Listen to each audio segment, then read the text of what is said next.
Gostou? Jamais em toda a minha vida comi algo tão delicioso. O quê? A Terra Prometida, resumo completo do capítulo de segunda-feira, 4 de fevereiro. Só que o único marido que eu quero é Josué.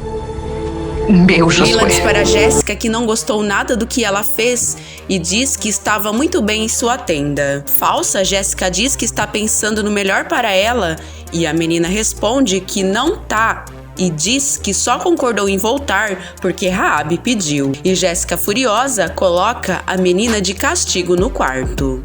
Na hospedaria da bruxa, Yusuf conversa com os soldados sobre a situação lastimável do exército e fala que vive pedindo mais recursos para as tropas, mas o rei Durgal não lhe dá ouvidos. Salmão e Melquias estão sentados em uma mesa e Zaira passa por eles e fala que nunca viu os dois ali. Os espiões prestam atenção na conversa de Yusuf com os soldados.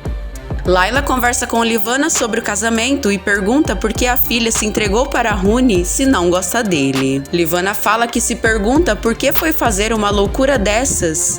E Layla diz que Rune será um bom marido e Livana diz que só está constrangida com sua situação. Em seguida, Makir vai atrás de Livana e pergunta como ela tem passado. Samara serve a sopa de pedras para Bel e ele fala que gostou e afirma que jamais comeu algo tão delicioso e deixa a cobrinha decepcionada. Livana pergunta o que Makir quer e ele responde que só quer conversar. Ela fala que eles não têm nada para falar e Makir diz que antes ela adorava conversar com ele e também fazer outras coisas. Ela pede para ele respeitá-la e o cara de pau fala que está ali para pedir perdão e reconhece que foi muito cruel. Ele fala que quando dizia que a amava era verdade e Livana diz que não quer ouvir mais nada e deixa o local. Na hospedaria, Zaira alerta Yusuf para a presença de Salmão e Melquias e diz que nunca os viu ali. Nesse momento, Melquias grita pedindo mais vinho e Salmão pede para ele parar de chamar a atenção. E Melquias fala que não é todo dia que se toma um vinho cananeu. E Yusuf se aproxima e pergunta de onde eles são. Salmão fala que eles são do Egito e, desconfiado, Yusuf pede para os soldados atacarem e eles partem para a briga. Salmão e Melquias levam a melhor e conseguem fugir, e Yusuf esbraveja furioso. No palácio, Camir pergunta se a poção será fatal e a feiticeira esclarece que os efeitos da poção será sentido em instantes. Camir pergunta se o irmão irá sofrer e ela diz que muito, mas por pouco tempo. Camir fala que nada é perfeito. Ravena explica que será naquela noite e muito em breve a coroa estará sobre a cabeça de Camir. Yusuf chega e avisa sobre a luta com os hebreus na hospedaria e revela que os espiões escaparam por um triz. Livana chega em casa e inventa uma desculpa sobre sua demora. Tirda pede para Raniel pelo menos lavar as mãos para comer, e ele pede para a mulher parar de inventar moda e senta na mesa com as mãos pretas de sujeira, e a coitada fica chateada com a grosseria do marido. Mara e Jéssica comentam sobre os estrangeiros, e Jéssica fala que conseguiu arrancar os estrangeiros da tenda de Salmon. Mara fala que por ela eles teriam ido mais longe, e Jéssica afirma que as coisas estão melhorando e tem certeza que sem a presença da perdida, as coisas vão voltar como era antes. E Mara duvida. Tirda se irrita com a falta de educação do marido e fala que não aguenta mais e diz que um ser humano não vive assim e vai para o quarto furiosa. Salmão e Melquias chegam apressados na casa de Tileia. Tileia pergunta o que houve e Salmão conta que eles ficaram expostos na hospedaria por imprudência de Melquias. Melquias fica bravo e parte para cima de Salmão e Calu pergunta se eles estão do mesmo lado. Salmão fala que às vezes tem dúvida. Tileia pergunta o que eles irão fazer agora, e Salmão fala que a missão está comprometida e diz que eles partirão antes do amanhecer. Melquias fala que eles têm que cumprir a missão e Salmão diz que eles foram descobertos e o melhor a fazer é voltar para Gilgal. Yusuf visita Melina na prisão. Ela pede para ele deixá-la em paz e o comandante diz que seu maior desejo é vê-la feliz e ser o marido que ela merece. Melina pergunta se ele fala isso de coração e ele responde que sim, e ela pede para o general pedir para o pai libertá-la da prisão, e ele garante que falará com Camir. E promete que fará de tudo para conquistá-la e pede para ela se esforçar para amá-lo também. E Melina garante que vai se esforçar. Tirda diz que enquanto Haniel não tomar banho, ele deve procurar outro local para dormir. Haniel pergunta se a mulher já ouviu uma expressão que diz que os incomodados que se mudem. E a coitada vai dormir no celeiro e Gael diz para a madrasta não ficar triste porque ele dormirá com ela. Enquanto isso, Haniel comemora por ter um quarto só para ele e sem ninguém para reclamar, e fala que a liberdade é muito boa.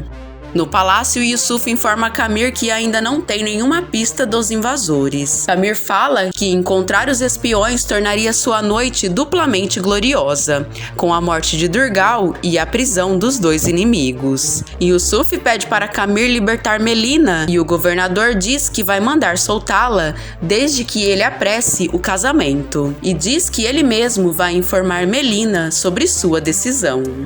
Mara vai à tenda do traidor e ele diz que estava pensando nela. Mara conta que Raab e sua família se mudaram para a margem do acampamento. Acã a elogia e diz que sabe dar o devido valor para uma mulher como ela e rouba um beijo de Mara. Ela acerta um tapa em sua cara e o vilão se assusta e fala que achou que ela também queria. Mara mostra certa indecisão e em seguida eles se beijam.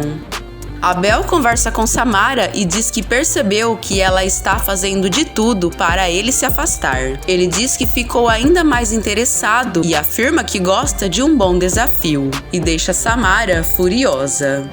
Lé e Kemuel chegam e falam que precisa ter uma conversa muito séria com ela. Em seguida, Camir liberta Melina.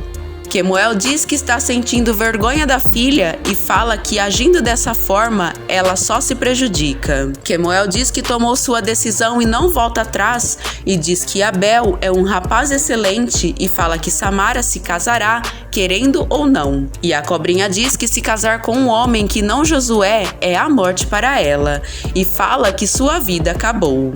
No palácio, Jordi consegue jogar a poção dentro do prato de Durgal.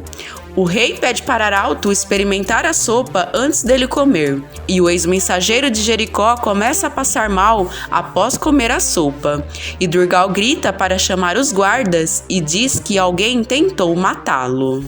Durgal grita que alguém tentou envenená-lo e manda os guardas prenderem o servo. Arauto suplica por ajuda e Durgal manda os oficiais levarem o ex-mensageiro para ser atendido por Ravena. Em seguida, Melina diz à mãe que aprendeu a lição. Ula pede para a filha se submeter aos desejos do pai, sem rebeldia. Durgal manda Yusuf e Camir encontrarem o culpado pelo envenenamento da sopa. Ravena conversa com Jordi e diz que Arauto sobreviverá. Camir chega com Yusuf e eles falam que o rei Durgal exige um culpado. Ravena fala que o que não falta no reino é inocentes. E Camir diz que já sabe quem será o culpado de arquitetar o crime. Kalu diz a Salmon e Melquias que ajudará eles fugirem. Enquanto Camir e Yusuf pressionam um criado que serviu a sopa envenenada a Durgal. O servo jura que é inocente e eles obrigam o servo a dizer que foi mandado pelos espiões hebreus. O servo diz que mesmo assim será considerado culpado e Yusuf garante que ele será poupado. E o servo aceita a proposta. Em seguida, eles informam ao rei que os hebreus foram responsáveis pelo envenenamento. E o rei Durgal pede para o general arrancar o couro do servo. Em seguida, Yusuf não cumpre o combinado com o servo e o mata. Os lagartos jogam pedras nos soldados que protegem o portão da cidade e Salmon e Melquias conseguem fugir a cavalo. enquanto Leia tenta convencer Samara a aceitar o novo pretendente. Samara fala que não acredita que a mãe, que sempre esteve ao seu lado, agora se virou contra ela. Leia fala que está frustrada por ter que abrir mão de vê-la como a senhora de Israel e afirma que elas precisam ser realistas e que depois que Josué assumiu em público o compromisso com a desmilinguida, não há mais o que fazer. Samara fala que sempre tem um jeito e Leia é firme e diz que dessa vez não. Samara fala que o único marido que quer é o seu Josué. E nesse momento, Aruna chega e elas se encaram.